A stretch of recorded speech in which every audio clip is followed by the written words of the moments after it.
4 jogadores, o Fluminense tem interesse? Não. Aliás, um deles tem, mas a gente tá sabendo de negociações, é notícia, informação quentíssima agora, você vai ter que... Não é esse o cenário, não. A gente traz informações aqui de 4 jogadores que já vi rodando no meio da torcida, como nomes possíveis pro Fluminense. O Fluminense deveria, aí desde o Fluminense poderia contratar, porque parece uma boa opção, até o Fluminense não tem hipótese do Fluminense não ir atrás. O cara tá lá de graça, mendigando na rua, esperando o Fluminense resgatá-lo, uma mariola e ele vem, e o Fluminense faz a vergonha. Também não é nesse sentido. Bem, a gente vai falar desses 4 jogadores e eu começo me apresentando. Eu sou Gabriel Amaral, eu sou jornalista por formação e sou tricolor de coração. Você, deixa o seu like aqui embaixo se você gostar do vídeo. Se você não gostar, tá tudo bem, cara. Tudo de boa, não tem problema. Pode apertar aí no não gostei também, sem problema nenhum. Mas se você gostar do canal, aí você tem que se inscrever, né? Aí você dá essa moral aí de se inscrever e se tornar um aí dos 155 mil e alguma coisa. E a número atualiza toda hora, que já é escrito aqui no Raiz Tricolor. E vamos embora, sem mais delongas. A gente começa com Elkeson. Elkeson, jogador... que aqui no Brasil ficou muito marcado pelo Vitória, mas principalmente pelo Botafogo, que foi aonde ele mais se destacou aqui no Brasil na temporada de 2011 e 2012, principalmente na temporada de 2012. Não foi uma boa temporada do Botafogo naquele ano, né, em relação à posição na tabela, não ficou na parte alta da tabela. Na verdade, aquele lá foi um campeonato horrível pro Botafogo até, né, o Botafogo termina em 7º no Brasileirão, parece uma posição na parte alta, né, sim, mas o Vasco é 5º. E só o Flamengo é quem fica atrás dele. Mas enfim, Elkeson fez um bom Brasileirão aqui pelo Botafogo, fez um bom ano, foi pra China e na China está lá desde 2013, com médias de gol altíssimas, mas no futebol chinês. Pelo Guangzhou Evergrande, que é o atual time dele, mas ele jogou lá atrás também, chegou a fazer 35 gols numa temporada só. E depois jogando pelo Xangai CPG também manteve ali a sua média de mais de 10 gols em todas as temporadas, exceto 2020. Elkeson tá voltando, ele saiu do Guangzhou, agora é um dos que finalizou o contrato junto com a falência ali do time. E tinha nessa temporada, só pra ter noção, 13 jogos e 11 gols. Então é um jogador de qualidade. Acho que ele rescindiu lá o contrato com o Guangzhou e tá de volta ao Brasil com 32 anos para poder voltar para um futebol muito mais competitivo. O que tem, a gente sabe sobre Elkeson? É um jogador que está livre no mercado e até agora a gente só ouve falar de conversas com o Botafogo. É o único time até agora que a gente ouviu falar sobre conversas com o Elkeson. O Botafogo, inclusive, fez uma proposta para o jogador. Essa informação já foi confirmada por alguns veículos, inclusive foi o TF que deu, né, Thiago Franklin. E o TF até falando o seguinte, de que essa proposta teria aumentos progressivos com uma faixa salarial para os primeiros 6 meses e outra faixa salarial para indo a cada 6 meses tendo atualizações ali no salário. Ou seja, o Botafogo aposta num contrato de mais longo prazo e tendo um salário progressivo. Só que qual que foi o negócio? O Elkeson pediu o dobro do salário inicial que o Botafogo ofereceu. E esse é o que eu acho mais possível, até porque já teve informações, inclusive, aqui mesmo do Raiz Tricolor, de que Fred ligou pro jogador. Então há ali um interesse do Fluminense no jogador ainda mais agora. Eu venho falando, me parecia ser um plano B para Ricardo Goulart. Acho que tá bem cravado até agora, se o Fluminense for atrás mesmo, a minha informação já estava certa desde lá de trás. É um bom jogador, é um jogador de criação que pode jogar no ataque também. E acima de tudo, é um jogador que traria qualidade pro Fluminense. O empecilho do Botafogo, eu acho que é mais o seguinte, assim, é um tipo de jogador que talvez ele... Como é que eu vou dizer, assim? A única coisa que pode segurar ele no Botafogo, sendo bem sincero, e fazer ele ir pra lá, é se ele gostar muito do Botafogo. Mas se ele já pediu o dobro do salário inicial, também não tenho tanta certeza assim, não. Se o Fluminense entrar na jogada e quiser contratar o jogador, com a disponibilidade financeira que o Fluminense tem, a mais do que o Botafogo, e os atrativos de jogar num time com mais qualidade e que vai disputar Libertadores, com certeza atrairia um jogador. De todos os nomes que eu vou citar aqui, os 4 que eu citei no vídeo de ontem, e mais os outros 3 que eu vou citar ainda nesse vídeo de hoje, esse eu acho que é o que tá mais perto ali na balança, quando você tem que botar 2 lados da balança, né? Ser interessante futebolisticamente falando e ter possibilidade do Fluminense contratar. Tem jogador que, É muito interessante. Natan, por exemplo, que eu citei ontem, é um jogador que eu acho muito interessante futebolisticamente falando. A possibilidade do Fluminense contratar é muito pequena, por causa do custo. É o que eu acho que é o mais balanceado. Há uma boa chance do Fluminense entrando na jogada, tentar a contratação e conseguir, até porque o jogador tá livre no mercado, teria só alguma coisa de luvas ali e tal. E de outro lado, um jogador que me parece interessante, apesar de ter esse asterisco aí, por causa da questão de estar na China já há 9 anos. Enfim. Outro jogador que a gente vai comentar aqui é sobre Vinícius, né? Aqui pra gente ainda é meio que Vinícius ainda, né? Bem, Vina tá no Ceará, tem um contrato lá até um pouquinho mais longo, o maior contrato da história do futebol cearense, e tem muita moral lá no Ceará. É o jogador que não fez uma temporada nem perto da que ele fez em 2020, apesar de ter sido até uma temporada... É porque não dá pra chamar de ruim a temporada de Vina, né? Mas uma temporada meio que frustrante. A reta final dele, com a ascensão do Ceará, passa muito também por ele. E quando você olha, por exemplo, gols, você vai ver que Vina fez 11 gols na temporada. Fala, pô, não é um número ruim ali pra um meio atacante.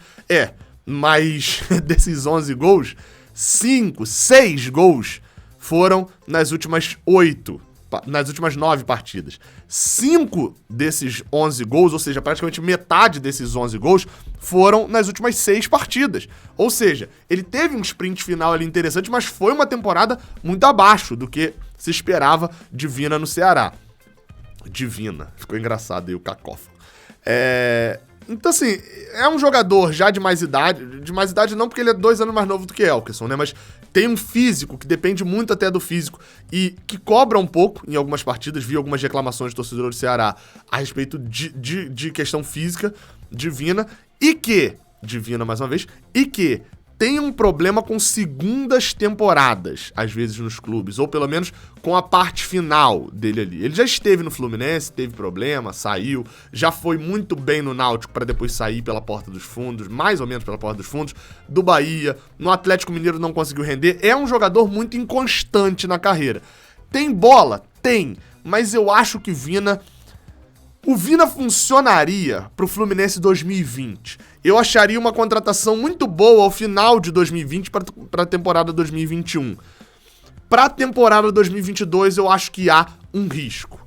Há um risco, sim, do Fluminense, de repente, tentar o jogador que hoje está no Ceará. E ainda tem outro detalhe, né? Sempre que eu falo de qualidade e de possibilidade de possibilidade de vir pro Fluminense. Vina tem contrato com o Ceará até 2024. O Ceará investiu muito dinheiro nele. Não vai liberar de graça. Ou o Fluminense pagaria pra comprá-lo, ou então não faria sentido. O Ceará, obviamente, não ia pagar o salário todo pra ter por uma temporada e já liberá-lo. Então, assim, a chance de Vina no Fluminense seria, eu diria que eu não gostaria muito, e a chance dele vir é muito pequena. Outro jogador que tá aqui também, que eu vi sendo debatido aí ao longo da semana no Fluminense, é o jogador Johan, ou Ioran, não sei como é que se fala especificamente. Bem, o jogador, esse é daqueles jogadores que, assim, ele já tem 28 anos e na minha cabeça ele tem 22, 23 ainda. O Natan, por exemplo, que eu citei na outra, são 3 anos mais novo. Mas eu vou chamar de Johan, tá? Se não for, já vi gente chamando dos dois jeitos. Se não for Johan, peço desculpa aí. Bem, é um jogador que tá no Atlético Mineiro. O Atlético Mineiro até tem ali uma conversa com o América de Minas Gerais para tentar a contratação, inclusive também a contratação de Natan por empréstimo, mas como eu falei no vídeo de ontem, vale a pena você ir lá ver, o Atlético Mineiro não quer emprestar. O Atlético Mineiro quer vender os jogadores. E no caso de Johan, ele já tem uma rodagem um pouco maior, né? Já passou pelo Palmeiras, já foi da Chapecoense, foi revelado pela Chapecoense, inclusive. E assim, nunca foi um jogador que tenha conseguido mostrar durante muito tempo seu futebol no Atlético Mineiro. Foi titular ali na primeira temporada, mas acabou não rendendo. E nessa temporada mesmo, praticamente não jogou. Já ouvi algumas críticas sobre Johan e seu futebol, enfim. Mas confesso que conheço pouco o jogador. Acho que a maior dificuldade sobre ele seria do Fluminense conseguir fazer negócio com o Atlético Mineiro. apesar de estar numa lista em que o Atlético provavelmente não deve utilizar, a previsão é de que o Atlético só queira vender, como eu falei, a informação, na verdade, é de que só ocorram liberações em definitivo, ou seja, o Fluminense deveria ter muita dificuldade para negociar o Johan com o Atlético Mineiro. É uma contratação boa? Para mim é uma incógnita, eu sou realista aqui quando eu falo que eu não sei exatamente se ele seria uma boa contratação, porque conheço muito pouco da carreira dele, e nessa temporada mesmo, ele praticamente não joga no segundo semestre. Quando você vai puxar ali, por exemplo, para ver os jogos em que o Johan atuou, a última partida assim que ele joga ali, no segundo semestre ele vai jogar minutinhos, né? Não joga mais do que 25 minutos, mas a última partida em que ele jogou mais de 25 minutos foi na rodada de número 15, lá em dia 8 de agosto, contra o Juventude. Então, assim, é um jogador que, de fato, atuou muito pouco na temporada. Se for considerar apenas, então, os jogos que ele foi titular, né, você reduz aí para 12, 13 jogos na temporada. Então, é um jogador que, de fato, é uma incógnita. Tem 28 anos, confesso que não sei se valeria a pena investir dinheiro, mas sei que a negociação é um pouco mais complexa com o Atlético Mineiro. E por último, ele mesmo, o pequeno Marinho. Esse então é mais complicado ainda. Marinho não fez uma boa temporada pelo Santos em 2021. Inclusive, foi ali... enfim, e também não tem muito essa posição de jogar por dentro, né? Como ponta, seria mais como meia, seria mais para jogar pelos lados, mas a gente considera aqui que seria possível, dentro dessa lógica, fazer uma função. Marinho terminou o ano fazendo ali 2 gols na reta final e etc. Mas quando você olha o desempenho dele ao longo da temporada, não foi um bom desempenho. Além do que, ficou machucado ali durante um bom tempo, por 2 meses não atuou pelo Santos. É um jogador que passa por uma reformulação ali na carreira, tem 31 anos, tem experiência, tem bola, e só que quer fazer o pé de meia. As informações que dizem conta de Marinho no Santos é de que o Internacional o quer, tem o interesse, mas o jogador vê com bons olhos uma ida lá pra fora, uma ida para o mercado árabe. Lembrando, Marinho já jogou na China, mas foi pouco tempo até, nem atuou no principal time da China, né, que seria o Guangzhou e nem o Xangai, enfim, atuou num time menor lá que é o Changchun Yatai, né, que eu confesso que eu não conheço muito, mas, enfim, já teve o Marcelo Moreno lá nesse time, e acho que é o jogador que eu mais conheço desse time todo. Atualmente tem o Eric lá também, né, Eric é aquele que passou pelo Palmeiras, passou pelo Goiás, pelo Botafogo aqui no Brasil também. Enfim, mas não foi pra ele ir lá entupir o furingo de dinheiro, né. Marinho que é revelado em Xerém, por sinal, pra quem não lembra, né. É uma negociação mais complicada. O Inter chegou a tentar alguma coisa com o jogador, tá acompanhando de perto, etc. Mas sabe que o desejo de Marinho, essa informação do Bruno Gilfrida, por sinal, o desejo de Marinho é que o ir atuar lá fora. Até agora nenhuma proposta foi feita, e vale lembrar o outro detalhe: Marinho não está sem clube, Marinho não está livre no mercado. Marinho tem contrato até o final de 2022, ou seja, ainda teria que fazer um esforço para poder tentar a contratação do jogador junto com o Santos, né? Fazer um esforço contra o Santos. O Internacional chegou a fazer uma proposta, o valor eu achei até baixo, né? O Internacional chegou a fazer uma proposta de contratar o jogador e perdoar uma dívida que o Santos tem pelo Internacional, que é em torno de 5 milhões de reais. Achei um valor muito baixo, mas considerando que o Marinho só tem 1 ano de contrato e tem 31 anos, pode ser até que essa proposta aí funcionasse, né? E por esse valor, 5 milhões,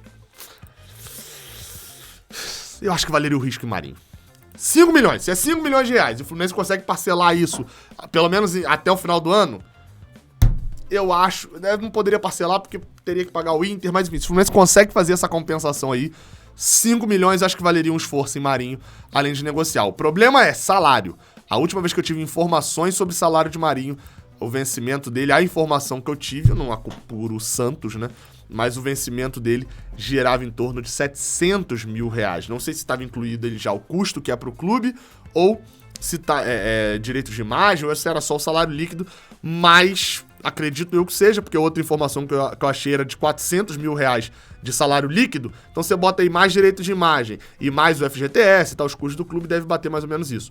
Era um salário alto, era o salário que o Fluminense pagaria para Ricardo Goulart, mas sem Germán Cano. Enfim, não é uma negociação simples e seria uma aposta, já que ele tem uns anos ali em que ele é, né, de altos e baixos, mas eu faria, eu apostaria.